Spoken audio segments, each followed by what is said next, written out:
Welcome to the Business SOS podcast. This is Rich Sierra. I'm the president of the Florida Small Business Legal Center here in Boca Raton, Florida. This is episode 116th of the podcast. I want to thank you very much for listening to the podcast and following me and supporting the show now for over 2 years now. I hope the information that I provide to you is helpful to your business. So I had a situation last year, and I want to bring it to you because it's happening more and more often, that because of the ability to get information on the web, and now you have the ability to get information and perhaps some guidance, if I call it that, through AI models like ChatGPT or Sonnet or Claude, any of the models that are out there. People are representing themselves more in court, and that includes business owners. And I want to give you an example how perhaps representing yourself in court could lead to disastrous consequences. So last year, I had some prospective client reach out to me that he wanted me to represent him in a case. I get calls periodically for people wanting to take over a case, represent a case. And so this was a combination of a breach of contract claim as well as a enforcement of a temporary injunction as well. So it was a fairly complex case. So I began to look at the case. And one of the things that I realized is that the individual representing himself, first he had an attorney, and then the attorney withdrew for whatever reason.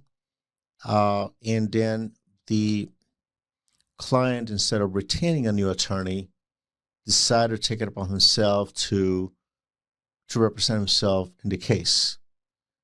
More specifically, this is a software company, so the employee is very expert in his field. The client's a very expert in his field, prospective client, and he negotiated the sale of his wife's company in exchange for some percentage of interest in this new other company, while at the same time, he also became an employee of this company as well and signed a non-compete agreement that, from what I looked at, was very broad. So things didn't go the way they planned, like many of these cases go. And he ended up being sued for a breach of the non-compete agreement. He also was being sued for not fulfilling the obligation of the transfer of the assets of his wife's company.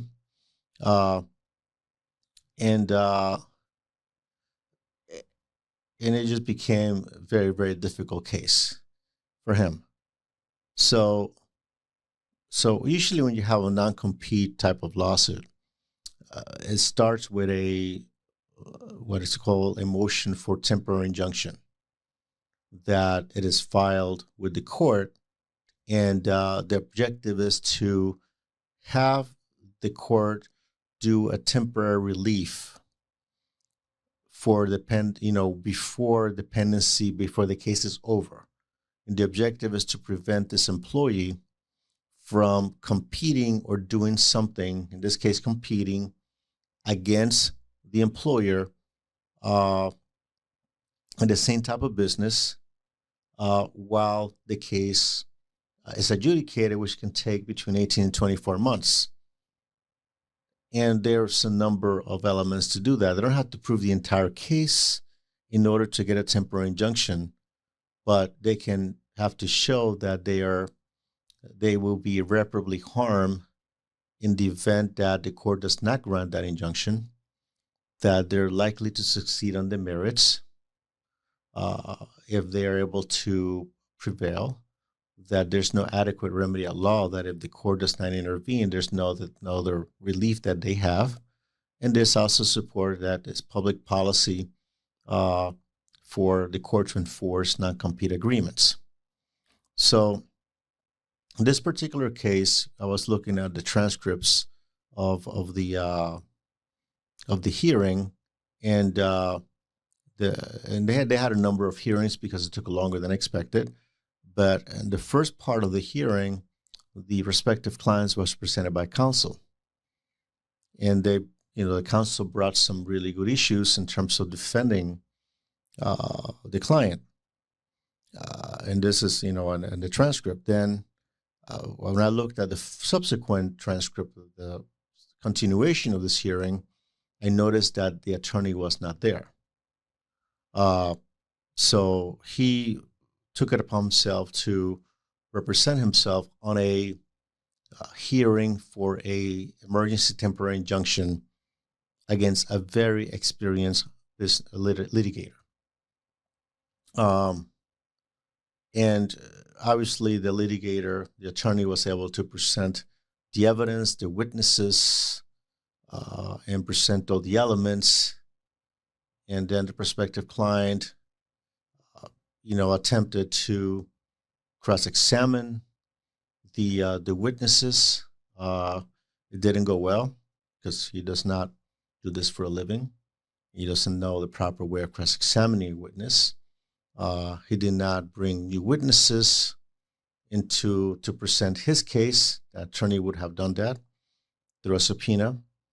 Long story short, the prospective client lost that hearing, and the court granted the temporary injunction to the plaintiff, which would prevent him to do the work that he does. And in this particular case, there was no specific geographic range or time limitation. In fact, when I saw the time limitation was exceeded by a year from what the original non-compete was. But then it complicated matters first. This is bad enough. Part of the order that came in this particular case, it was for him to transfer the assets of the company that is owned by his wife. Yet, the company was never a party to the lawsuit, which makes it interesting. He himself does not own the company. The way they were able to somewhat connect those dots is through some type of letter that they receive from the wife authorizing him to conduct this transaction, which that in itself brings a lot of legal issues about the legality of this particular letter, which I'm not going to go into. So, and also this company has a separate shareholder as well. So when they approached me, well, the husband and wife approached me to take over the case. It brought a lot of different legal issues that I had to analyze. Number one, and the one that I analyzed, which unfortunately prevented me from taking over the case, was the conflict of interest. And just one more point. So when that temporary injunction came in, the prospective client himself decided to appeal it by himself, to file the appeal, which, again, appellate law, and I'm going to bring an appellate attorney at some point to come in and tell us a little bit more about it. Appellate law is very, very complicated. This is very, very strict, and it's not something that, unless you know what you're doing, you should not be into. In fact, most attorneys hire appellate attorneys to handle appeals, just because it's such a specialized area that you better know what you're doing to get into that. So I looked at that and I'm like, okay, so obviously my question is what happened here, and I got the explanation. I kind of gave it to you in a very summarized version, a very curated version, if you will. And my question was, did anybody assist you with the initial transaction that led to this litigation? Meaning that in reference to the purported sale of assets, Did anybody advise them as to how it can be done, whether it's a good transaction for them? Because in essence, the company received nothing in return for this purported transfer. The interest on this other company was going to go directly to the prospective client. The company received nothing. And there were no transfer agreements. There were no, usually when you have a asset purchase agreement, you have an asset purchase document. You have, or if it's going to be the entire company, then you have a stock transfer agreement, or if it's an LLC, you have membership transfer agreement. There's some due diligence that takes place. There's some representations that are done by both sides. There's resolutions of the directors or members of the company authorizing the transaction. There's some certain things that go along with a transfer of assets or transfer of a company to another party. None of that was here. There was a purported operating agreement, which was not signed by the prospective client. It was a very, very complicated case, which, it took me a while to kind of sort through all that and go through the entire year-long docket to kind of figure out really what was happening here and how, if at all, I could help. Because by them engaging in self-help, very, very bright people, very intelligent people that know their craft, but they engage in self-help in such a way that made it impossible for me to take over the case. Because there was a conflict of interest.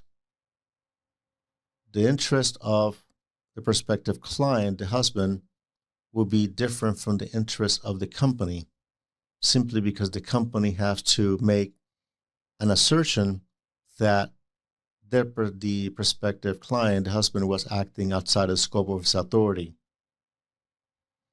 And also he will say, no, I was acting within my scope of my authority.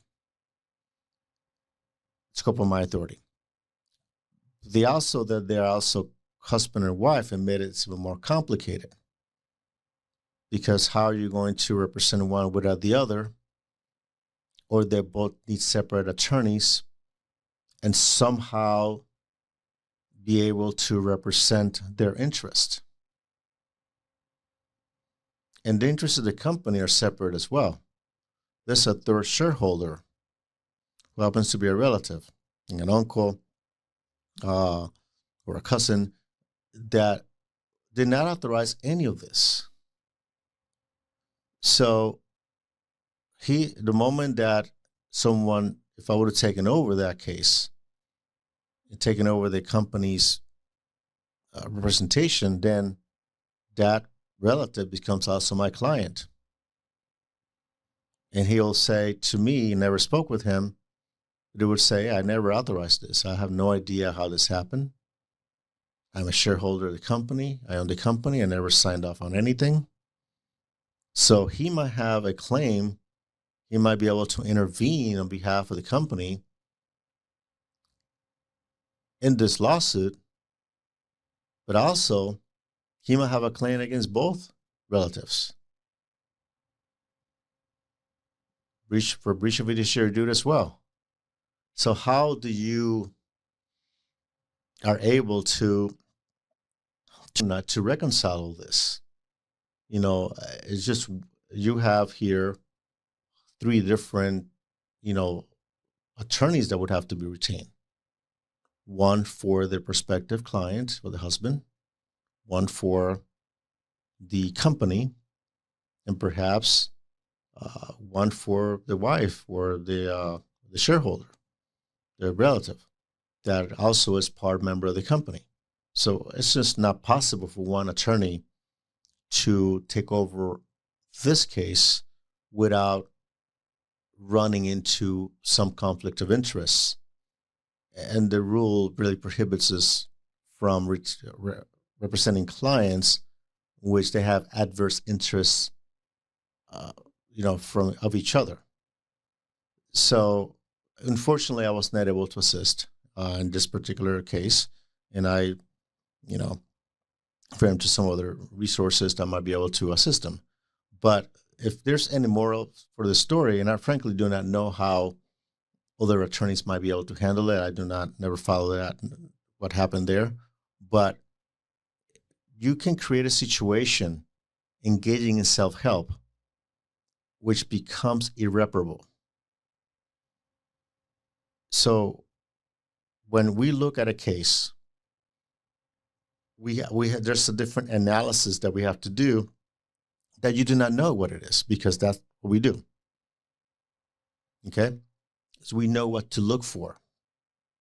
We know what the process is, the procedures. We also look for conflicts to make sure that we can represent our client to the best that we can without any conflict of interest. And we're dealing with two parties. So you have to make sure there's no conflict of interest, or the interests are aligned. In this case, they were not. So if there's any moral of the story here is that, one thing, if you want to do some self-help for small claims, for that you do not need an attorney. And there are some resources, and I'm not saying that going on the web in and of itself is a bad thing. There are a lot of good resources on the web. And in fact, I just read an article recently in which this woman, I believe out of California, was able to fight an eviction against attorneys, experienced attorneys, using AI. Okay? So she was able to do that because she felt there was no other choice of her doing so. She could not afford an attorney, and she ran out of options, and she was able to do it. So I'm not suggesting that going on the web in and of itself is bad. And some self-help might be necessary. However, if you're a business owner, the best choice that you have, if you're dealing with a legal issue, is getting an attorney to represent you. And in fact, if you have a legal action in court, you must be represented by counsel unless it is a small claims matter. And I'm talking about Florida. The small claims, you do not need an attorney, you can do it yourself. Okay, doesn't mean that you will prevail, you will know all the tools you got to use, but you don't need one. For anything else above small claims, you will need an attorney. So you might be doing some more harm than good by trying to do it yourself on the idea that you'll be saving money by doing so. But in some cases, you might create such a situation that will make it difficult for an attorney to accept the case. Because we can be creative, we can fix certain things. However, by filing things on your own, you might waive defenses. You might miss deadlines. And if you are representing yourself, whether small claims or you're in pro se as an individual, which you don't need an attorney to represent yourself in court as an individual. But if you do, you will be held the same standards as an attorney. It'll be assumed that you know the law and you know the rules. And if you don't do this for a living, you do not know them. So you have to make a decision, what is at stake here? What is at stake, and what are the consequences? What you could lose by doing it yourself or getting an attorney to help you? And that's what one of the themes, one of the messages I want to share to you. And you see that I'm looking for my outline. I apologize. There we go. One of the things I want to share with you is that if you're in a legal situation, the sooner, especially a lawsuit, the sooner you get an attorney, the better. If you are contemplating selling your business or buying your business, or buying a business, the sooner you get an attorney, the better for you. Because it could save you a great deal of headaches and heartaches, and would prevent you from creating irreparable situations that an attorney may say, I just cannot do this. I cannot help you with this. You're too far gone for me to intervene and try to undo what you did. I mean, we can attempt to create patches or try to figure out a way to resolve it. But the point is, at a certain point, you can end up creating situations that will become irreversible. So it is a serious matter to do it on your own. It's not something that I recommend. And if you have listened to my podcast before, you know that I've mentioned that before as well. So I think I covered the legal landmines of going pro se. You're expected to know the rules, not only the rules of the procedure, but also each judge has their own rules. Each courthouse, each court system or court circuit has their own rules as well. So there are rules upon rules that we got to follow. We know them. We do this every day. You do your trade every day. So I think it's important in this case to hire professionals to help you out. And you're not going to save money to try to do it yourself. In fact, it will cost you more money in the back end for sure. And I wish these prospective clients well. I hope they were able to find several attorneys to help them with this matter. How can you work with the attorney effectively? And this is very important. And I've touched upon this before. One of the things is to be clear and tell the attorney everything about the case. Tell, the good, the bad, and the ugly, as I've mentioned it before. And have clear communication and expectations about what you expect from your attorney, what he expects from you. And one of the things is communication, but also cooperation. And I mentioned cooperation before, especially on the case of discovery. And I'm running into that issue recently that we have discovery that is propounded upon us or sent to us by opposing counsel for the client to complete. And or they request deposition dates, for example. Okay. And then so we send information out, so we need this within 10 days to get it completed, so we can go ahead and send it to the opposing counsel. And also we have 30 days, but I like to have those drafts before so we can prepare it properly, so we can submit it the proper way to opposing counsel. And then we don't hear anything. Then we send another request. We don't hear anything. Then, on the 25th day, say, I don't have time to look at this. I'm too busy to look at that. I need another 30 days. Which is fine if we know about that in advance.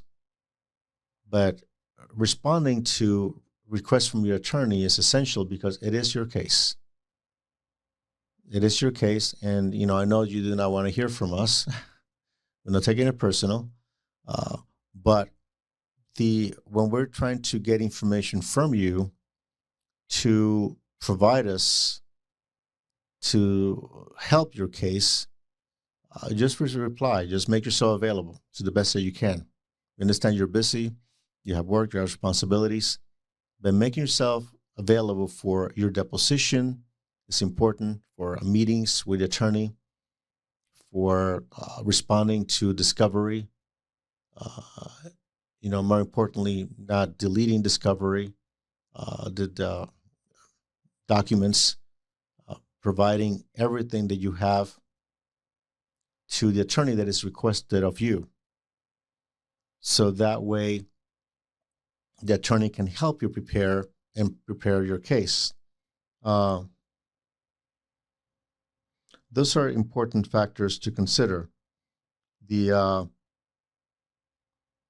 again, the potential errors that you can make by representing yourself are just staggering. And I can go on and for a few hours tell you more and more examples of that, things that have happened. It is not a good idea. Entering into settlement agreements, for example, without an attorney, it's just not a good idea, because whether you'll be the recipient of beneficiary of that settlement agreement, whether you're going to get paid money, or you'll be the one paying money out as a result of a potential settlement agreement, without proper legal counsel, you're not going to know whether or not you're going to be everything that should be there for enforcement is the properly articulated in the agreement. And people overlook also as well the releases. If you're going to receive money, for example, for potential dispute that you have settled, it is important to have the proper releases in place with the proper language to make sure that you're protected, that no other claim can be raised against you. And I'm sure the other side will attempt to do the same. So, and I have recall a case happened a few years ago, which it was a transfer of a purchase of an interest of a company. That, in fact, in this case, it was done by attorneys. This particular case, the documents were done by attorneys. However, the release missed something.